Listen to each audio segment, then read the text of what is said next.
കുവൈറ്റിൽ പൊതുമുതൽ കയ്യേറ്റങ്ങൾക്കെതിരെ കുവൈറ്റ് മുനിസിപ്പാലിറ്റിയും ആഭ്യന്തര മന്ത്രാലയവും സംയുക്തമായി നടത്തുന്ന ക്യാമ്പയിൻ പുരോഗമിക്കുകയാണ്. ഗവൺമെന്റ് ട്രാൻസ്ഫോമറുകൾക്ക് സമീപം നിയമവിരുദ്ധമായി നിർമ്മിച്ച ദിവാനി അടക്കമുള്ളവ അധികൃതർ പൊളിച്ചു നീക്കി. രാജ്യത്തെ പൊതുമുതൽ കയ്യേറ്റങ്ങളും വഴിത്തടസ്സങ്ങളും നീക്കം ചെയ്യുന്നതിനായി കുവൈറ്റ് മുനിസിപ്പാലിറ്റിയും ആഭ്യന്തര മന്ത്രാലയവും തുടക്കം കുറിച്ച ക്യാമ്പയിൻ ശക്തമായി തുടരുകയാണ്.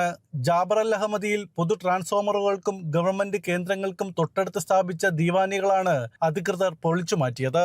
വൈദ്യുതി വാർത്താവിനിമയ സേവനങ്ങൾ തടസ്സപ്പെടുത്തുന്ന രീതിയിലായിരുന്നു ഇതിന്റെ നിർമ്മാണം. ട്രാൻസ്ഫോമറുകൾക്ക് ചുറ്റും കുറഞ്ഞത് 4 മീറ്റർ അകലം പാലിക്കണമെന്നാണ് നിബന്ധന. നോട്ടീസ് ലഭിച്ച് 14 ദിവസത്തിനകം അനധികൃത നിർമ്മാണങ്ങൾ നീക്കം ചെയ്തില്ലെങ്കിൽ മുനിസിപ്പാലിറ്റി നേരിട്ട് ഒഴിപ്പിക്കും. ഇതിന്റെ ചെലവും 300 മുതൽ 1000 ദിനാർ വരെയുള്ള പിഴയും ലംഘനം നടത്തിയ ഉടമ തന്നെ ഒടുക്കേണ്ടി വരും.